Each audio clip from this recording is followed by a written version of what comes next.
Bharat bulletin 2025 theme స్వదేశీ category health and wellness project title healthy and colourful food కృత్రిమ ఆహార రంగులను ఉపయోగించడం ద్వారా ఆహారంలో పోషక విలువలు తగ్గుతాయి మరియు ఇది స్లో పాయిజన్గా పనిచేస్తుంది.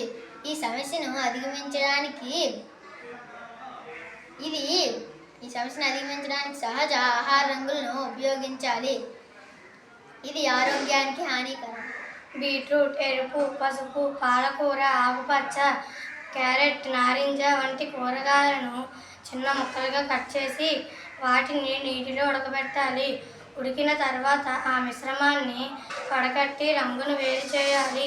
అవసరమైతే నీటిని తగ్గించడానికి కొద్దిగా మరిగించవచ్చు. పొడి రంగులను తయారు చేయడం ఎరుపు లేదా గులాబీ రంగుల కోసం ఎర్ర గులాబీ రేకులు, కాశ్మీర్ ఎరుపు మిరపకాయలు వంటి వాటిని ఎండబెట్టి పొడి చేయాలి. పసుపు రంగు కోసం పసుపు పొడిని ఉపయోగించవచ్చు. పొడిని వంటల్లో నేరుగా ఉపయోగించవచ్చు లేదా ద్రవంగా మార్చి ఉపయోగించవచ్చు. జిగురు లేదా పేస్ట్ రంగు పదార్థాల గుజ్జును తీసి అందులో కొద్దిగా కార్న్ స్టార్చ్ లేదా ఇతర పదార్థాలను కలిపి జిగురు లేదా పేస్ట్ రూపంలో తయారు చేయవచ్చు.